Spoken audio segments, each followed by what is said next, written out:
Boa noite. Agradecer aí o convite que foi feito.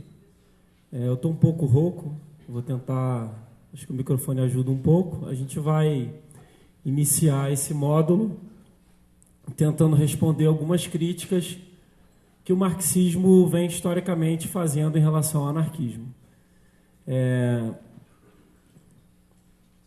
Bem, eu montei uma estrutura da apresentação em três partes, basicamente. A primeira é uma síntese das críticas mais recorrentes no campo do marxismo. Então, são críticas que foram consolidadas com o leninismo e vêm sendo reproduzidas com mais força a partir dos anos 50 e 60. Mas a gente vai ver também como essas críticas apareceram, por exemplo, críticas requentadas vão aparecer depois de 2013, nas manifestações. Então, a primeira parte eu vou falar um pouco da síntese, vou passar a fazer um panorama um pouco geral sobre a síntese das críticas marxistas. Obviamente, aqui a gente está falando, a gente sabe que o marxismo ele tem uma diversidade de correntes, de interpretações. Então, o que a gente vai fazer é tentar traçar um pouco o que foi dominante nessa crítica do marxismo ao anarquismo. Em segundo, a gente vai passar sobre os grandes episódios históricos do anarquismo. Como toda apresentação um pouco mais geral, ela tem uma vantagem e uma desvantagem. A vantagem é que ela consegue nos dar uma visão um pouco mais global do anarquismo. Então, isso é uma metodologia que o Instituto de Teoria e História Anarquista vem tentando aprofundar, e a desvantagem é que a gente não consegue aprofundar todos os eventos, nem todos os episódios. Então, por isso, a gente teve que enxugar algumas coisas e sistematizar os principais episódios do anarquismo, tentando romper um pouco com o que o Felipe já disse, que é aquela visão eurocêntrica sobre o anarquismo que a gente vem tentando questionar. Algumas pesquisas, vários pesquisadores vêm produzindo excelentes iniciativas nesse sentido. E, por fim, a gente vai tentar fazer uma conclusão respondendo um pouco essas críticas. Então, a dinâmica também foi pensada, a resposta das críticas marxistas foi pensada a partir de uma construção histórica. Então, fazer uma análise histórica séria, com dados, com acontecimentos vistos de uma maneira mais global, para a gente poder responder críticas que, em sua maioria, a gente vai ver se fundamentam no que a gente pode chamar de senso comum, um senso comum douto, né? Um senso comum que, às vezes, está na academia, mas reproduz uma tradição crítica que não se ampara em dados e em fatos históricos. Então, para avançar, a gente começa esse módulo da síntese das críticas marxistas pelo Lenin. Por que pelo Lenin? Porque o Lenin ele é um dos primeiros a sistematizar a crítica do marxismo ao anarquismo. Obviamente, vocês talvez conheçam o debate do Marx em relação ao Proudhon, ao Bakunin, também o grupo próximo ao Bakunin, mas o Lenin é aquele que, vamos dizer, cria uma tradição de crítica marxista ao anarquismo, e a gente vai ver como essa crítica do Lenin vai aparecer diversas vezes. Então, o Lenin, polemizando com os anarquistas na Rússia e algumas reflexões posteriores, ele vai sistematizar a crítica em alguns pontos. Reparem que essas críticas são datadas, porém a gente vai escutar algo muito parecido nos períodos mais próximos. A primeira crítica que ele faz seria que o anarquismo não tem uma compreensão adequada das causas da exploração e da luta de classes. Então, segundo ele, o anarquismo não consegue ter uma compreensão científica desses mecanismos da exploração e da luta de classes. Ele vai dizer também que o anarquismo é uma espécie de individualismo burguês às avessas. Essa crítica aparece em textos mais panfletários, recentes, mas também é uma crítica histórica ao anarquismo. O Lenin vai também fazer uma crítica, levantando que o anarquismo tem uma total incompreensão do desenvolvimento da sociedade, ou seja, aquele esquema hegeliano, da transformação do capitalismo que o Marx se apropria, da transformação do capitalismo e socialismo, e ele dá uma interpretação um pouco psicológica do anarquismo, que seria o anarquismo como fruto de um desespero. O anarquismo seria a psicologia do intelectual perdido ou do elemento excêntrico, mas não do proletariado. Então, essas seriam as 3 primeiras críticas. Por fim, o Lenin faz uma crítica ao anarquismo, que ele não tem, além da incompreensão da luta de classe, do proletariado, o anarquismo ele seria uma ideologia que nega a política. Ele não compreende o papel da organização e da educação dos operários. Ou seja, e aí ele usa uma frase um pouco dizendo que o anarquismo são panaceias compostas de remédios unilaterais e sem conexão. É aquela velha crítica que a gente viu na aula anterior da incoerência ideológica do anarquismo. E, por fim, o Lenin vai dizer que o anarquismo não tem nenhum ensinamento útil para o movimento operário. O anarquismo não tem nenhuma teoria e, além disso, o anarquismo não foi bem sucedido nas experiências do movimento revolucionário. Essa é basicamente a crítica do Lenin, mas a gente vai ter também, posteriormente a essa crítica de outros grandes expoentes do marxismo. Um deles, o Stalin, que vai retomar essa visão leninista do individualismo. Então ele vai dizer que o anarquismo é a pedra angular do anarquismo é o indivíduo, cuja libertação constitui, a seu ver, a condição principal da libertação da massa da coletividade. Ele aprofunda dizendo que o anarquismo, segundo o anarquismo, a libertação da massa é impossível enquanto não se liberte o indivíduo. Consequentemente, sua palavra de ordem é tudo para o indivíduo. Então, o Stalin apenas aprofunda a crítica do Lenin de que o anarquismo é uma doutrina individualista. Esses textos estão espalhados, esses textos de crítica do marxismo ao anarquismo. Então, tentei pegar aqui os expoentes mais conhecidos.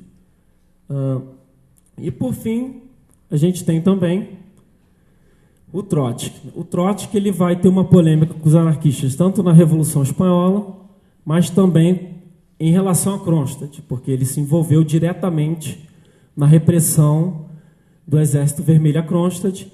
Ele vai fazer uma reflexão sobre esse processo. Tem 2 momentos da reflexão, mas num primeiro momento ele vai reproduzir a tese leninista. Então ele considera que a maquinovitina, que é um fenômeno popular, a gente vai ver, ele diz que somente um homem de espírito completamente vazio pode ver nos bandos de Makhno ou na insurreição de Kronstadt uma luta entre os princípios abstratos do anarquismo e do socialismo de Estado. Em realidade, esses movimentos eram convulsões da pequena burguesia camponesa. Esse é um termo que vai aparecer lá em Marx, quando ele critica Proudhon. Ele tenta associar a doutrina política do Proudhon e o método de análise Proudhon a uma determinada posição social. Então, essa noção de que o anarquismo é pequeno burguês, a gente vai ver que aparece de maneira recorrente. E, por fim, a gente tem... quem é da história deve ter lido muito Hobsbawm. Eu, pelo menos, na minha formação, na minha graduação, li muito Hobsbawm, mas é importante mencionar que ele tem uma trajetória dentro do Partido Comunista da Grã-Bretanha, e o Hobsbawm vai produzir um material que ele, na verdade, retoma essas teses que a gente viu anteriormente, do leninismo, e ele tenta dar um ar mais científico a isso. E no livro, um livro conhecido, que até hoje as pessoas leem na graduação, um livro Revolucionários, que tem um capítulo específico sobre os anarquistas. Então, Hobsbawm, sobre o anarquismo, ele vai ter uma série de considerações que vão ser respondidas no desenvolvimento da apresentação, que é, para ele, o anarquismo é uma versão extremada de liberalismo e está assentado sobre raízes individualistas ou pequeno-burguesas. O anarquismo é um fenômeno político ligado a um contexto pré-industrial ou de países subdesenvolvidos, ou seja, para ele, além de pequeno-burguês, o anarquismo desaparece quando há o desenvolvimento das forças produtivas, naquele esquema que a gente conhece um pouco do marxismo, esquema analítico marxista. A gente vai ver como isso não corresponde à realidade. Os dados históricos contrariam um pouco essa afirmação, contrariam totalmente essas afirmações que foram feitas dentro do interior do marxismo. Bem, então aqui, gente, para sistematizar um pouco e organizar um pouco o nosso pensamento em relação à crítica marxista, a gente poderia sistematizar em grandes linhas. Obviamente, há textos um pouco mais aprofundados, há elementos que fogem um pouco desses eixos apresentados, porém, em suma, a gente vai ter esses elementos de crítica. Então, primeiro, que o anarquismo é uma ideologia pequeno-burguesa, ou seja, que ele surge como uma expressão de uma pequena burguesia e só se enraiza nesse determinado setor de classe. Segundo, que é uma ideologia idealista, que não tem ferramental para compreender a realidade, não produz teoria analítica. É uma ideologia individualista ou liberal, ou seja, que defende o reino da liberdade restrita para o indivíduo. Seria uma ideologia política espontaneísta, que é contrária à organização. Seria uma ideologia política que nega a ação política, ou seja, o Hobsbawm usa o termo pré-político para considerar o anarquismo. Para ele, o anarquismo é uma espécie de infância do movimento operário. Um pouco aquelas análises historiográficas que hoje estão um pouco superadas, quando vão interpretar a Primeira República, por exemplo, aqui no Brasil, participação, vão considerar o anarquismo como uma infância do Partido Comunista em 22, ou seja, o anarquismo é um jardim de infância do movimento operário, e em 22 surge a maturidade, o movimento operário já em sua maturidade seria com a fundação do Partido Comunista. Então a gente vai ver também que essa tese ela tem muitos problemas. Bem, ligada essencialmente aos camponeses e artesãos do mundo atrasado. A gente vai ver também nos episódios históricos como o anarquismo ele está presente em diferentes contextos históricos e formações sociais. Então, por fim, seria, de maneira geral, a síntese das críticas mais conhecidas. Então, gente, retomando um pouco essa sistematização da crítica, a gente vai aqui contrariar esse tipo de crítica. Então, apesar do Lenin ter dito que a inconsistência do anarquismo deveria ter sido demonstrada e que seria necessário examinar a doutrina dos anarquistas de alto a baixo, a gente acha que isso não foi feito pelo marxismo. O que tem sido feito nos últimos anos é reproduzir uma tradição, um senso comum arraigado, que é pouco científico. Então, aqui a posição que a gente assume é que não foi possível, que o marxismo não conseguiu fazer uma crítica séria ao anarquismo, fundamentada em episódios históricos, ou seja, que o marxismo não conseguiu colocar essa doutrina de alto a baixo. Então, a gente vai ver um pouco por quê. Aí, só um pouco de teoria, porque essa discussão envolve a ciência. Então, qualquer generalização no campo da história, e aí eu estou falando a partir de uma determinada posição de narrativa histórica que compreende a história com um conjunto de método, de procedimento, né, que podem ser demonstrados, que devem ser baseados em fontes em discussões historiográficas. Então, se ciência é método, se a gente está construindo narrativas históricas a partir de um método histórico, a gente não pode afirmar as coisas sem ter elementos gerais. Então, toda generalização ela deve obedecer uma fonte de dados ampla para confirmar essa generalização. Não posso dizer que todas as cadeiras são azuis se eu não tenho amostras, se eu não tenho dados que comprovam essa minha afirmação. Então, um pouco, o que a gente tentou fazer aqui na apresentação, nos episódios, é tentar mostrar esses episódios em longa duração para a gente ver como a tradição marxista vem se equivocando em relação ao anarquismo. Então, aí é um trecho de um historiador alemão, do Husserl, né, que ele fala um pouco do método histórico, ciência é método. Então, o que a gente vai tentar fazer aqui, a partir disso, é abandonar essas abordagens fundamentadas no senso comum. Então, a gente vai tentar levantar os grandes episódios históricos e retomar o que os historiadores Michael Schmidt e Lucien van der Walt chamam de levar o anarquismo a sério. Para levar o anarquismo a sério, a gente tem que fazer um estudo sério do anarquismo, fundamentado, uma análise histórica que leve em conta diversos dados e episódios. Então, eu não posso pegar um episódio histórico e generalizar para o anarquismo. Eu não posso pegar um grupo anarquista do início do século em São Paulo, anti-organizacionista, e dizer que isso seria a representação do anarquismo no mundo. Então, a gente precisa de dados, precisa fazer uma série histórica um pouco mais consolidada. Não sei se eu estou indo muito rápido, mas agora a gente vai entrar nos grandes episódios históricos do anarquismo.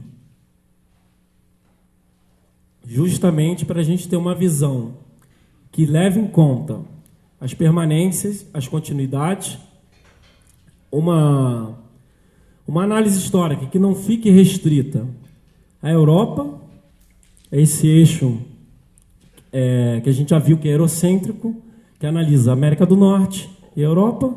A gente vai tentar mostrar alguns episódios aqui que tentam analisar o anarquismo por mais de um continente e em longa duração, para tentar responder essa crítica do marxismo e ver se testar a hipótese do marxismo com esses episódios históricos. Então, bem, aí a apresentação está dividida cronologicamente. Uma coisa que a gente vem trabalhando no ITH, que é trabalhar com a noção das 5 ondas. Não sei se não me recordo, não falou. Então, as 5 ondas seriam uma hipótese historiográfica que entende o anarquismo a partir de 5 ondas. Seriam recortes históricos, ou seja, isso não é uma coisa fechada, dura, que a gente tenta encaixar a realidade, mas entender momentos de mudança conjunturais e que afetam o próprio anarquismo. Então, a gente vai mostrar aqui os 5 momentos históricos e grandes episódios dentro desses 5 momentos para ter uma análise de longo prazo. Então, a gente entra aí na primeira onda do anarquismo, que seria o momento de consolidação do anarquismo. 1868, que é de respeito àquele período de entrada do Bakunin na Internacional, da formação da Aliança da Democracia Socialista, o período de formação das primeiras experiências sindicais do anarquismo. Então, a gente vai entrar um pouco nessa primeira onda do anarquismo e falar desses episódios históricos. Então, rapidamente aí, não vou ler tudo que está escrito, mas essa apresentação vai estar disponibilizada para vocês também.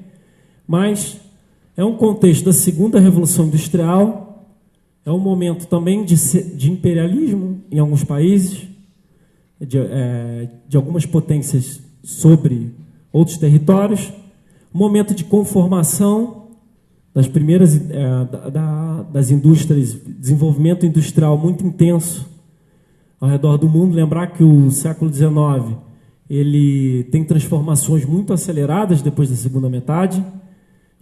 E a gente vai ter alguns acontecimentos importantes para a história do anarquismo.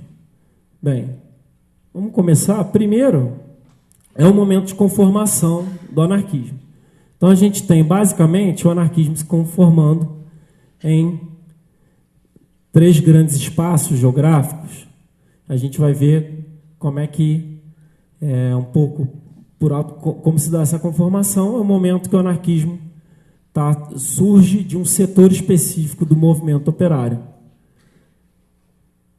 Bem, é o momento também de alguns episódios que foram relevantes na constituição histórica do anarquismo. Retomando um pouco a aula anterior, quando a gente fala que quer compreender o anarquismo a partir de uma relação entre teoria e prática, uma espécie de praxis, a gente está dizendo que o anarquismo deve ser compreendido a partir de alguns elementos históricos em contato com essa tradição. Ou seja, o anarquismo não é criado da cabeça de meia dúzia de iluminados, pelo contrário, ele se abastece de um movimento real, uma experiência de classe específica. Então, a gente tem, nesse período, a fundação da Aliança da Democracia Socialista, desenvolvimento de uma teoria da organização política anarquista. Essa Aliança da Democracia Socialista, ela vai ter uma atuação importante para a conformação histórica do anarquismo. É o momento de algumas experiências insurrecionais. Essas experiências insurrecionais de diferentes envergaduras, elas vão causar reflexão no interior do anarquismo.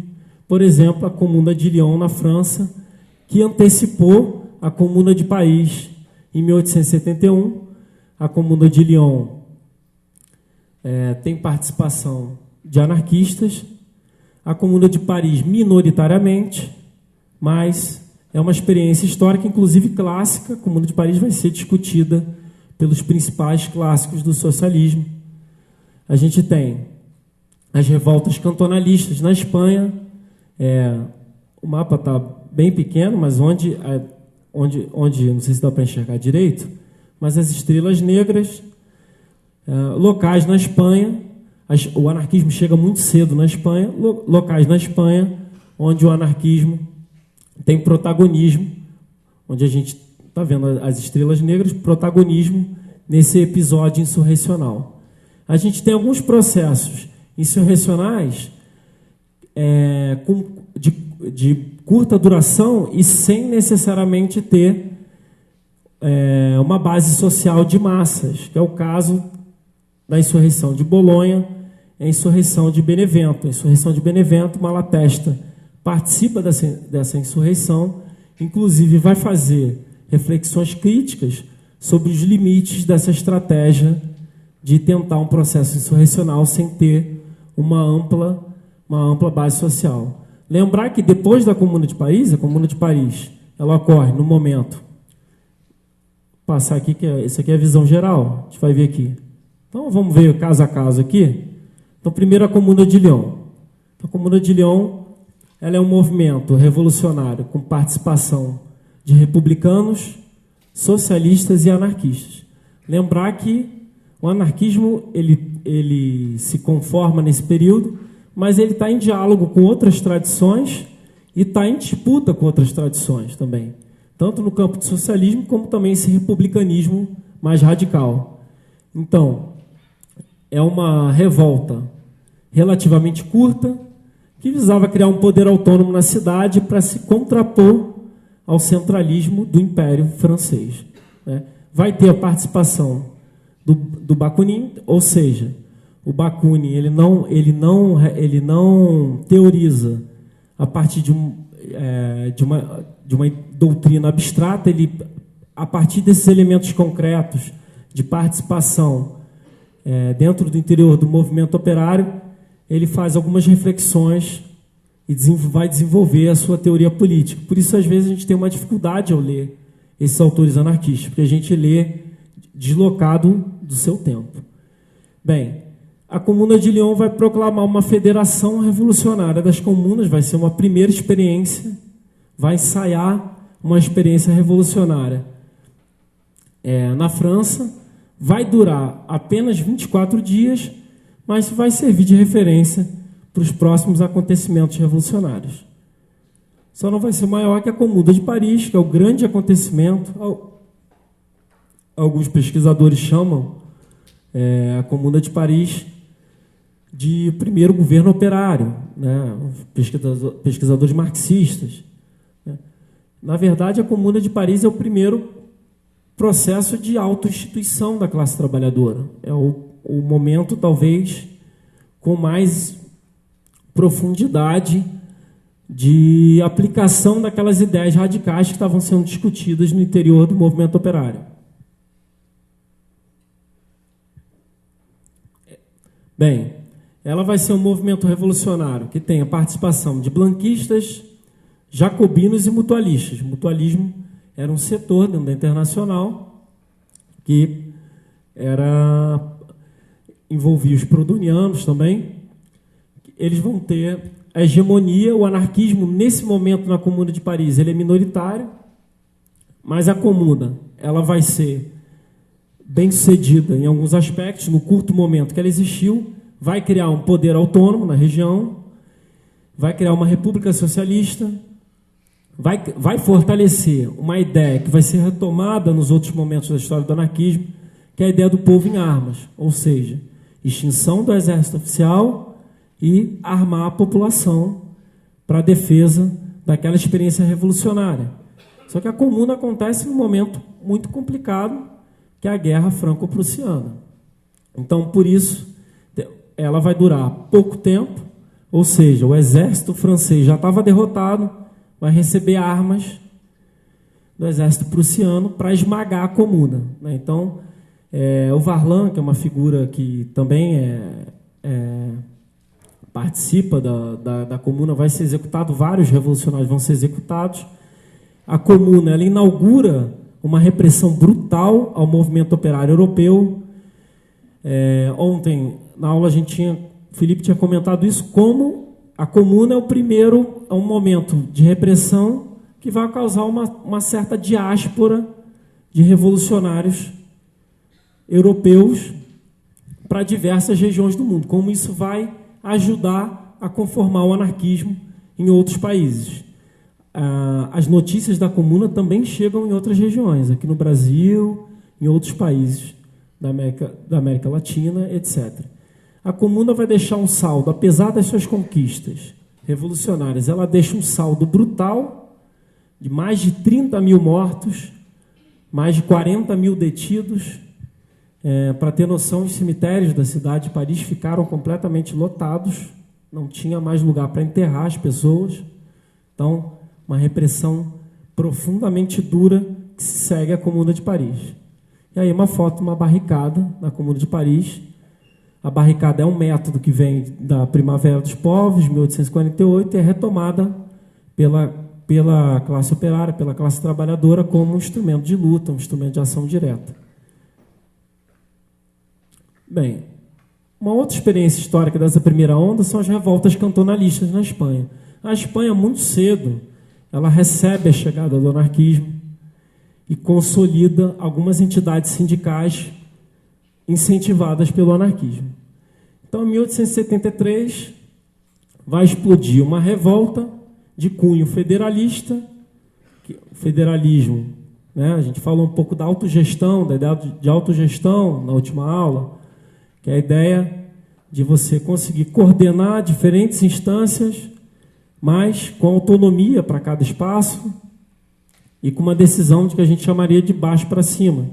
A revolta cantonalista vai tentar estabelecer, por meio das armas, esse federalismo radical. Então, onde está? Na estrela, a participação dos anarquistas ativa nesse processo. Então, é importante ressaltar isso, porque em alguns estudos a gente vê essas revoltas como algo completamente espontâneo. Um fruto espontâneo das condições, da experiência da classe. É óbvio que há a experiência da classe trabalhadora. A classe trabalhadora sempre tem essa capacidade de se reinventar, de criar elementos novos e radicais na história da humanidade. Porém, havia uma articulação política e uma incidência política do anarquismo nessa região. Como também a gente vai ver algumas experiências mais fugazes. E aí é a tradição que vai ser depois, posteriormente, criticada pelo Malatesta. O Malatesta, por exemplo, ele participa dessa insurreição de Benevento. Ele, a partir dessa participação, ele vai ter uma postura crítica em relação ao que a gente está chamando de insurrecionalismo, estratégia insurrecionalista do anarquismo, que seria tentar promover uma revolução sem uma base social ampla, sem ter sindicatos, do que a gente chama hoje de movimentos populares, que possam sustentar o processo revolucionário. Então não basta pegar em armas, mas pegar em armas a partir de uma base social concreta. Então, nesse momento, essas experiências insurrecionais, elas vão ter um entendimento que essas experiências seriam a fagulha que se espalharia para o resto da pradaria. Então, vou começar uma insurreição localizada num lugar, localizada numa determinada região, e a partir disso, isso vai criar um exemplo revolucionário para os outros setores do movimento operário. Um pouco, gente, o que é a experiência do foquismo, guardadas as devidas proporções, né? Essas experiências insurrecionais que foram derrotadas vão criar reflexões dentro desse campo anarquismo que a gente chama o campo da estratégia de massas. Bem, outros destaques nesse período de conformação do anarquismo, até 1894, estão listados aqui, eu não vou entrar em todos, mas chamar atenção para algumas iniciativas. Por exemplo, o Orfanato Simples, já existia a ideia, quando a gente estuda pedagogia libertária, as iniciativas educacionais tocadas pelos anarquistas, a gente às vezes se esquece que essas iniciativas estavam ligadas a esse setor político da classe trabalhadora. Ou seja, criação de orfanatos, criação de escolas que serviam a esse setor da classe trabalhadora. Então, nesse momento também, a gente vai ter o período dos atentados.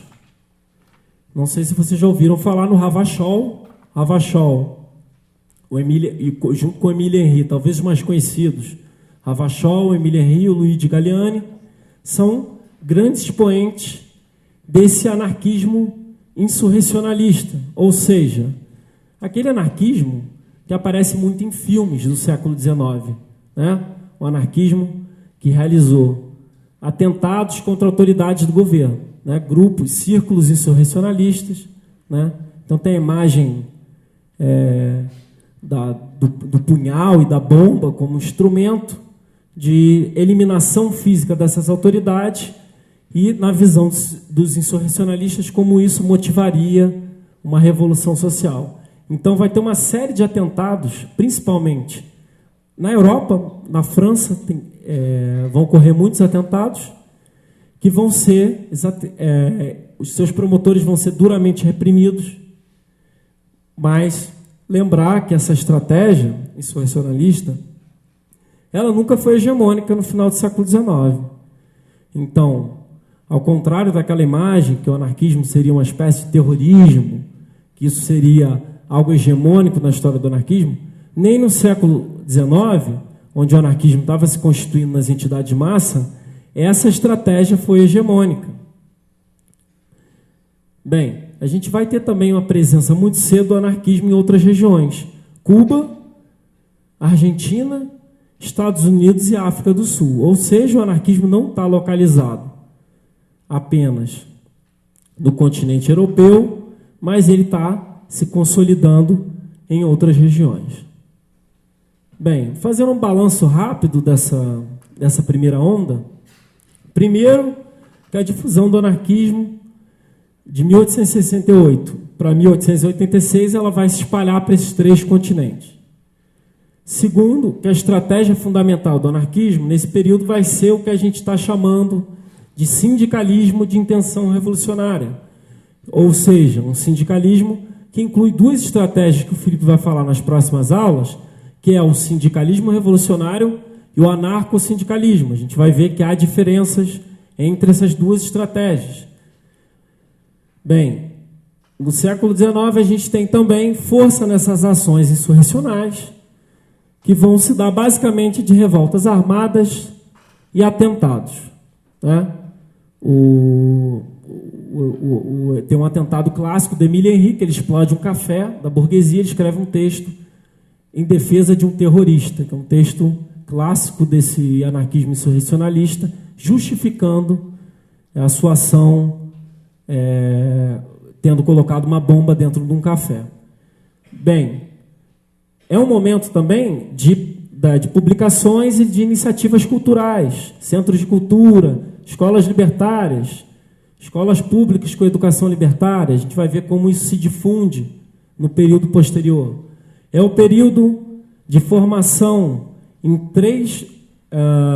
do que a gente poderia chamar de 3 bastiões do anarquismo: a chegada do anarquismo em Cuba, em México e na Espanha. A gente vai ver de forma muito imediata, o anarquismo vai se espalhando para essa região. Fortalecimento, o início da estratégia anarcossindicalista, com a fundação de uma entidade sindical na Espanha. Bem, e por fim, a gente poderia dizer que esse período é marcado por essa estratégia do sindicalismo revolucionário. Então, a principal estratégia anarquista do período é construir o chamado sindicalismo revolucionário. Então, já um pouco respondendo aquelas questões marxistas, a gente identifica que no nascimento do anarquismo, na consolidação do anarquismo, o anarquismo já está intimamente ligado a essas atividades políticas no mundo do trabalho. Ou seja, o anarquismo não nasce da pequena burguesia e nem se difunde no século XIX nesse setor da pequena burguesia. Pelo contrário, ele vai se consolidando nessas atividades ligadas ao universo da classe trabalhadora. Outra questão, o anarquismo, já nesse período, vai desenvolvendo métodos de análise social. Portanto, ele não é uma ideologia que não possui teoria para compreender a realidade. Já tem nesse período, para citar apenas um exemplo, uma teoria da organização política, que vai ser aprofundada nos anos posteriores. A gente tem, com Bakunin, o aprofundamento dessa teoria, chamado dualismo organizacional, ou seja, a necessidade de ter uma organização política atuando nas entidades de classe, uma organização específica de revolucionários. A gente tem também o desenvolvimento de um método de análise da sociedade. Por exemplo, o Bakunin começa a traduzir o Capital.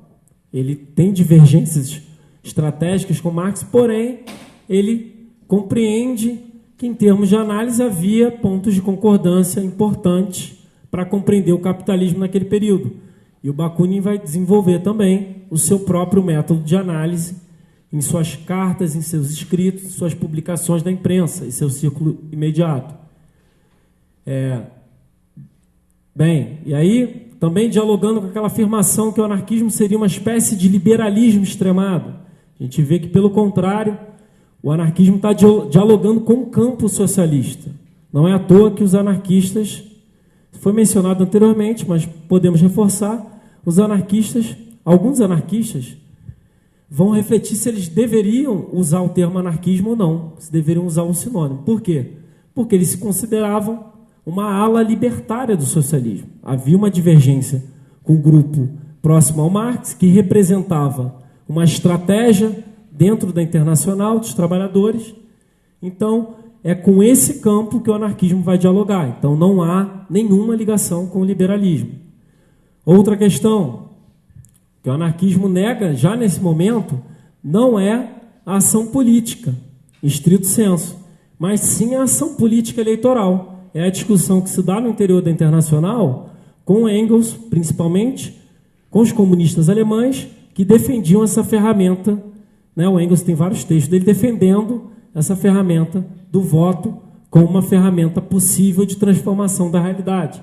Então, o que os anarquistas vão negar é a ação eleitoral e não a política, no estrito senso. Quando os anarquistas dizem que são apolíticos, nos periódicos da Primeira República, eles estão dizendo que eles negam a política burguesa, mas eles não negam a ação política dentro da classe trabalhadora. Bem, por fim, também vão desenvolver estratégias baseadas em métodos de análise, ou seja, qual seria as ferramentas para alcançar a revolução social. Então, a composição social do anarquismo nesse período ela está ligada ao que há de mais avançado no mundo do trabalho e na industrialização. Então, a gente tem que evitar o anacronismo, né, e não considerar o anarquismo como algo pré-industrial, pré-política. Essas categorias são categorias históricas muito limitadas, muito superficiais. Então, um pouco. Aí, penso que você já tem intimidade com esse esquema do mapa organizativo, que foi apresentado ontem também. O que está em branco, inexistente, presença inexistente do anarquismo nessa primeira onda. O que está em vermelho, escuro, aí não dá, acho que dá para diferenciar um pouco, vermelho mais claro, vermelho mais escuro, seria a formação do anarquismo e da estratégia sindical anarquista em alguns espaços, e o que está em preto é já a presença política do anarquismo. Reparem ali, ó, o Egito, reparem também a Espanha, a Itália. Então, o anarquismo no Uruguai, o anarquismo chega muito cedo no Uruguai, o anarquismo vai começar a dar passos importantes nessa primeira onda. A segunda onda, ela vai basicamente de 1895 a 1923. Então, também não vou ler todos esses acontecimentos, mas percebam que é um momento muito mais rico para o anarquismo do ponto de vista político e organizativo. É um momento de grandes transformações, né?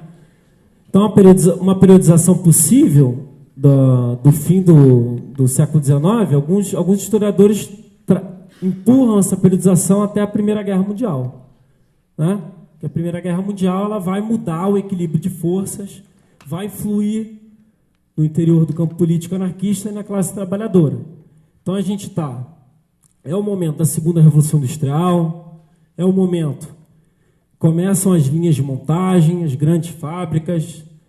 A gente tem a Primeira Guerra Mundial, que vai desarticular algumas entidades políticas, algumas nações constituídas. A gente vai ver como o anarquismo participa de lutas de libertação nacional nesse período. É o momento da Revolução Russa, o momento da Revolução Russa que modifica, que traz novas discussões para o interior do campo político anarquista, e também de ascensão dos fascismos, principalmente na Itália, mas também em outras regiões. Então, o anarquismo ele vai ter dois modelos organizativos de sua estratégia sindical, que estão próximas do campo desse sindicalismo, estão dentro desse sindicalismo de intenção revolucionária, que seria a IWW, que é um modelo que se difunde pelo mundo anglófono, e o modelo da CGT francesa, que, por exemplo, vai ser um modelo que o modelo que vai ser incorporado aqui no Brasil. Então, nessas duas centrais sindicais, a gente vai ter participação anarquista determinante, ou seja, os anarquistas trabalhando no sentido de fortalecer essas entidades sindicais. Então, como eu disse, CGT ela vai ter influência Brasil, Portugal. A gente vê como o Neno Vasco, por exemplo, uma figura, um anarquista importante aqui no Brasil, vai ser fundamental para conformar essa estratégia do sindicalismo revolucionário. Ele mora em Portugal, mora no Brasil também, um tempo. A CGT francesa vai ter 850 mil membros em 1914, então, ou seja, uma entidade de massas. Vai trabalhar com algumas ferramentas também de mobilização, conquistas imediatas, ferramentas de educação popular, criação de escolas, organização por local de trabalho. A gente tem o outro grande modelo, que seria esse modelo da IWW, que vai ter influência no mundo anglófono. A IWW, gente, em 1922, ela tem cerca de 45 mil membros, né? Vai ser também uma entidade sindical que discute muito precocemente a questão da raça, do racismo. Havia os trabalhadores negros dos Estados Unidos não podiam se sindicalizar. Então, a IWW era uma central sindical que permitia a sindicalização e fazia esse debate muito precocemente. Bem, então a gente tem a participação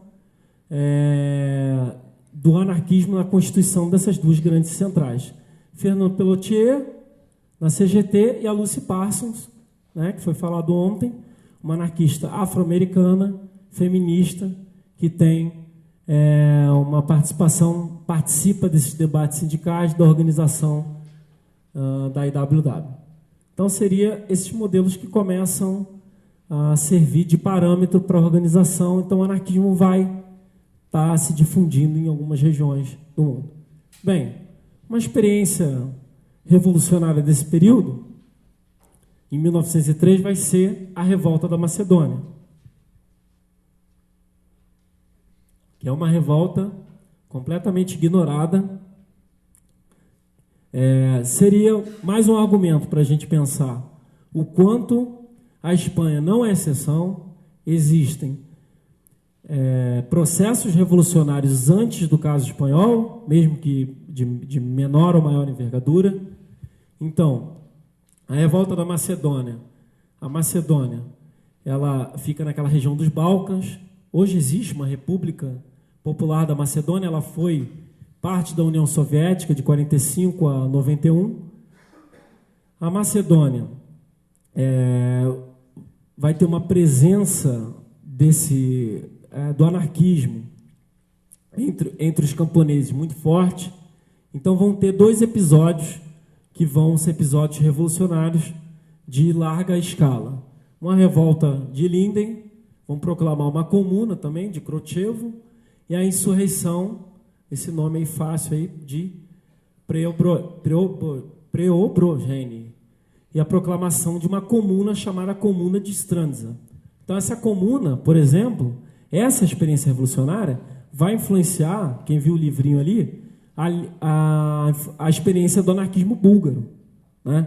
Anarquistas búlgaros vão participar dessa experiência revolucionária com a formação de milícias populares revolucionárias, povo em armas, e a partir dessa experiência, essa experiência vai ser difundida também para a região da Bulgária. A gente tem a participação do Gerdzikov, que é um anarquista búlgaro muito importante, que participou da Federação Anarquista Comunista Búlgara. Então, é uma experiência um pouco esquecida, mas que, de forma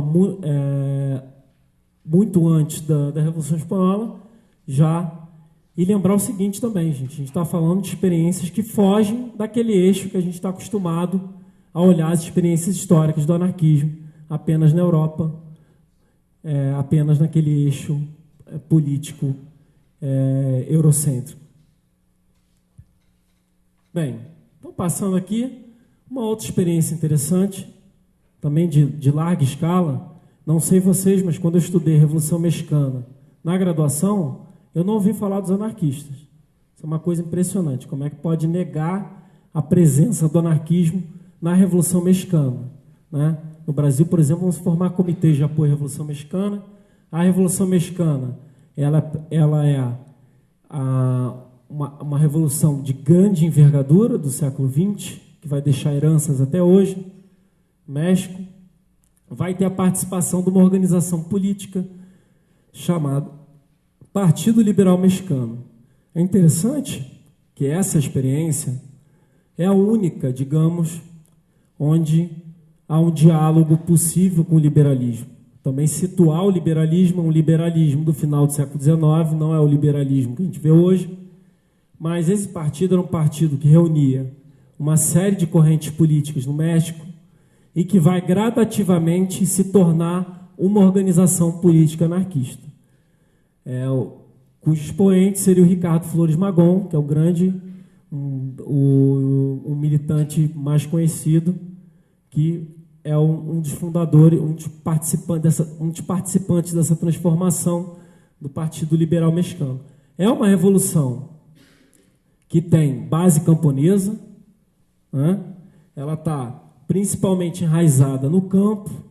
Lembrar a atuação dos Estados Unidos no México, né? Tem aquela frase, uma frase de um general americano que dizia: coitado do México, tão longe de Deus, tão perto dos Estados Unidos, né? Os Estados Unidos vai se envolver em uma série de guerras com o México, guerras colonialistas, e vai sofrer um imperialismo muito brutal dos Estados Unidos, o México, e vai haver muito sofrimento no campo, né?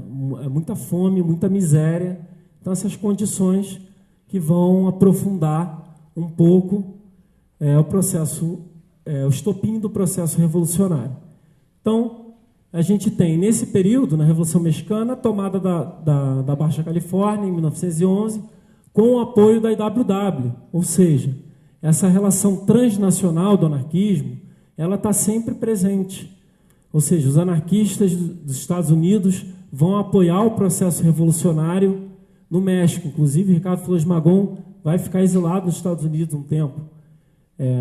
Vão se destacar também, nesse período, além do grupo do Magón, o grupo da Casa do Obreiro Mundial, que é um grupo que atuava basicamente na cidade, com trabalhadores urbanos, e que vai protagonizar alguns episódios desastrosos. Não vou me aprofundar nisso, mas esse grupo, ele, num determinado momento crucial da Revolução Mexicana, ele se coloca contra os exércitos do Zapata.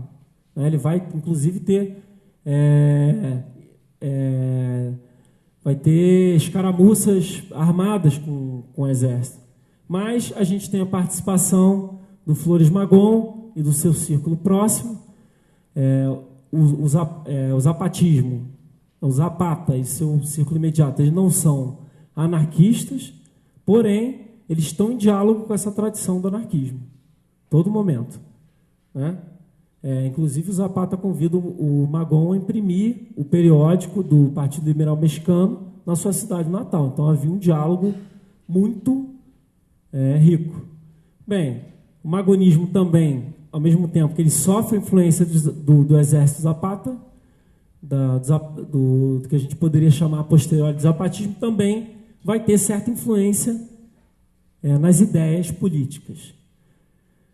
Então, é uma revolução que é um pouco esquecida e que só é vista como uma revolução política, no estrito senso, sem analisar esse processo revolucionário de coletivização das terras, de abolição da propriedade privada, né? Formação de uma milícia popular sob o controle das comunidades, negação da ação eleitoral, tudo isso já é o anarquismo desde a classe trabalhadora, obviamente, com presença do anarquismo, ensaiando esses processos revolucionários. Aí a gente tem um outro momento histórico dessa segunda onda, importante, que é a Revolução Russa. A Revolução Russa, a gente estuda sempre a Revolução Russa como uma revolução feita pelos bolcheviques. Chega, em alguns momentos, algumas leituras chegam até a ser muito caricatas, né? Parece que foi só quando o Lenin chegou, Lenin estava exilado, foi só quando o Lenin chegou na Rússia que a revolução explodiu e a população, parece em algumas leituras que a população russa estava esperando um grito do Lenin e tudo aconteceu a partir daí. Lembrar que há uma experiência desde 1905, na criação dos soviets, uma experiência popular muito forte na Rússia, principalmente nas grandes cidades. A Rússia, um país rural, basicamente rural, com czarismo, país atrasado se comparado em relação aos outros países da Europa, porém, com um desenvolvimento industrial muito grande em algumas cidades, principalmente em Moscou. E o anarquismo não só existia, como fez parte ativa da Revolução Russa. Então, a gente tem uma participação anarquista em Moscou, principalmente Moscou, em Petrogrado. Então a gente vai ter a presença, por exemplo, da Federação Anarcocomunista de Petrogrado, a União de Propaganda Anarco-Sindicalista e a Federação de Grupos Anarquistas de Moscou. Existiam muitas outras organizações, né? Inclusive também de matriz insurrecionalista na Rússia. Em 1918, o sindicalismo influenciado pelo anarquismo vai criar a Confederação dos Anarco-Sindicalistas de todas as Rússias, que reunia, gente, 88 mil membros naquele ano. Então, o anarquismo, pegando os textos do Lenin, pegando os textos de Stalin, situando eles historicamente, o anarquismo, ele não é um fenômeno completamente marginal, mesmo nesse período minoritário, mas não é marginal, é de massas, tem presença sindical e urbana muito importante. Bem, como muitos devem saber, o anarquismo vai sofrer repressão tanto do Exército Branco, o Exército Conservador, monárquico, quanto do Exército Vermelho, liderado pelo Trotsky.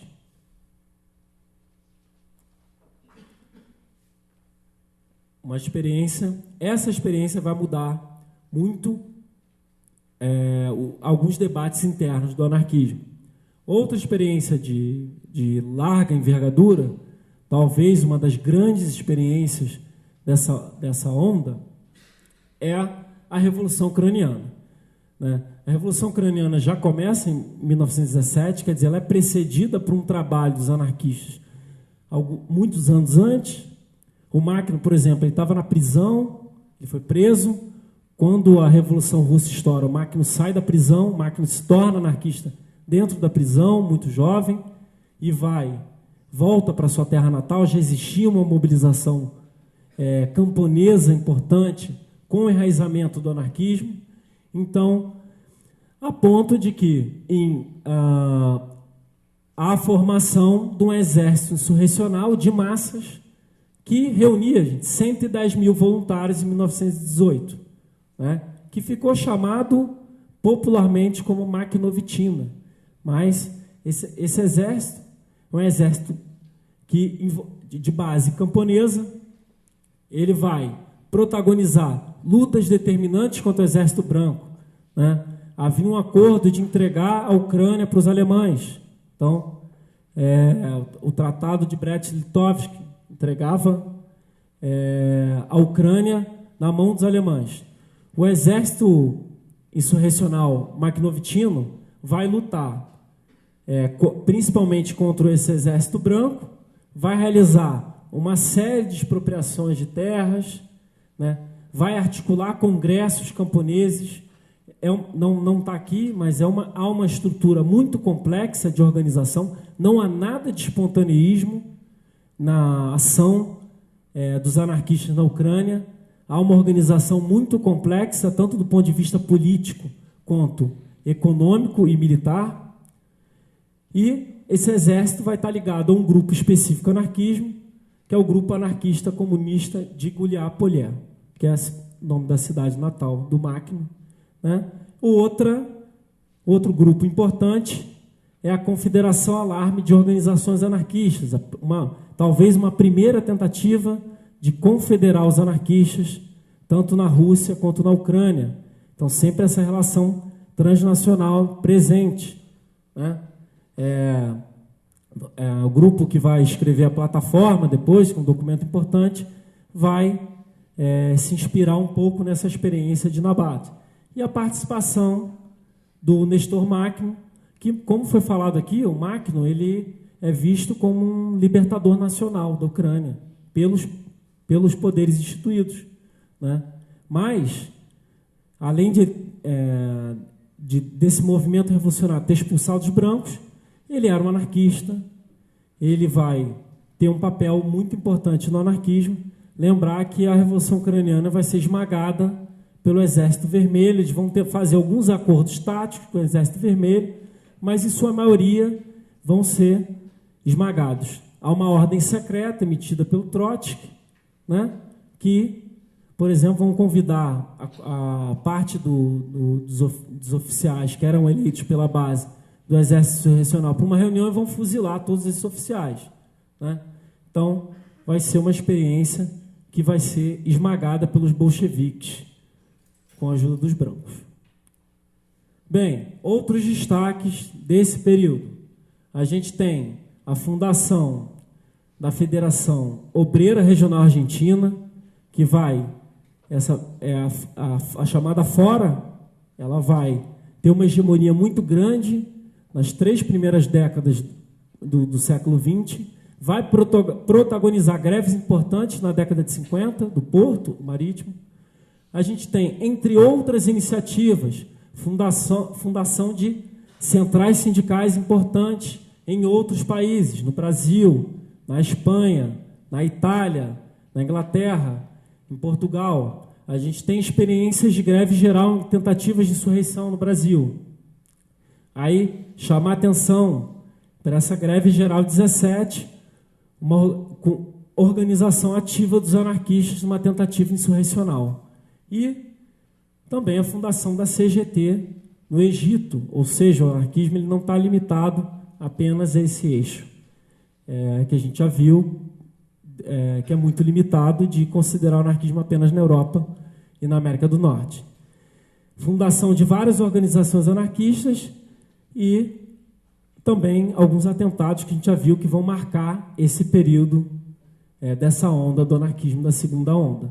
A gente tem também a presença da educação popular. Lembrar que a educação popular para o anarquismo é uma ferramenta que caminha conjuntamente com o sindicato, ela não é isolada da estratégia sindical, né?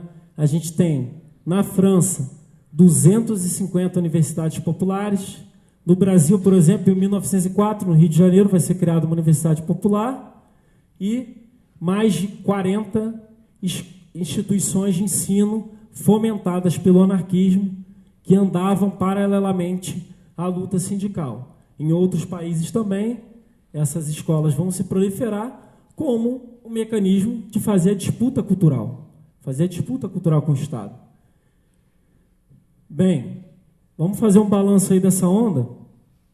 Primeiro, que continua ainda nesse período hegemônico a estratégia sindical e de massas do anarquismo, sindicalismo de intenção revolucionária. Então, mas nesse caso, principalmente o sindicalismo revolucionário. A gente vai ver como o anarcossindicalismo, o auge do anarcossindicalismo é a atuação da CNT na Espanha.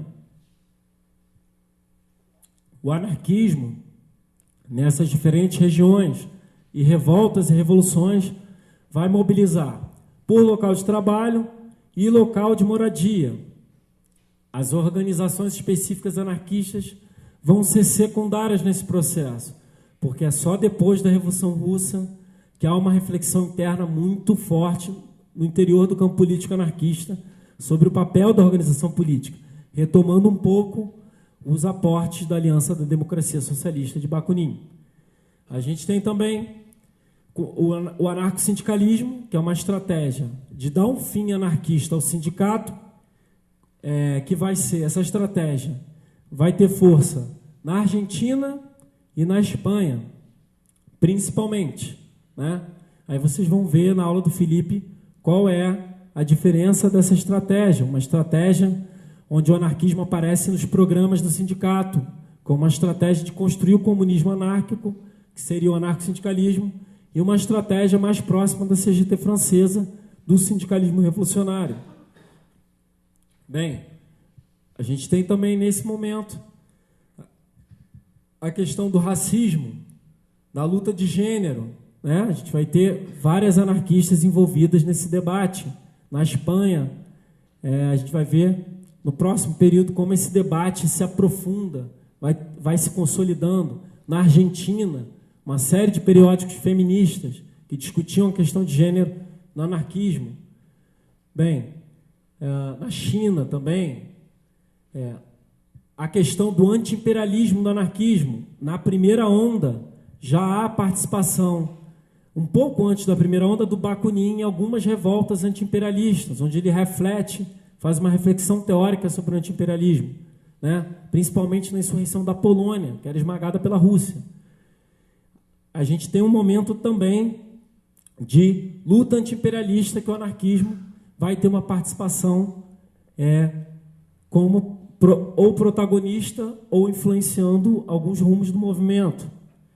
Bem, experiências militares de envergadura significativa, ou seja, principalmente na Ucrânia, no México e na Macedônia. Experiências de organização militar, onde o anarquismo tem um papel determinante para organizar forças militares, organizar forças populares que consigam se confrontar com as forças reacionárias. A gente tem também, nesse período, algumas influências individualistas. Lembrar que o individualismo dentro do anarquismo, nesse período, como em todos os períodos que a gente vai ver, ele é marginal, ele é sempre marginal, em todas as ondas, mas há influências do individualismo na Alemanha, nos Estados Unidos, na Inglaterra e na Rússia. Então percebam que aquela história de que a base do anarquismo e individualismo não se sustenta diante de alguns fatos, de alguns episódios históricos. Primeiro, as estratégias sindicais que os anarquistas vão protagonizar nesse período constroem o sindicalismo revolucionário e o sindicalismo. Inclusive, no Black Flame, que é um livro que foi citado como livro de apoio aqui, há uma tese muito interessante, que é a própria constituição do sindicalismo, ela obedeceu a uma atuação muito determinante dos anarquistas. O sindicalismo é entendido como uma estratégia do anarquismo. Então, essa coisa que o anarquismo ele não tem uma estratégia de massas é muito equivocada.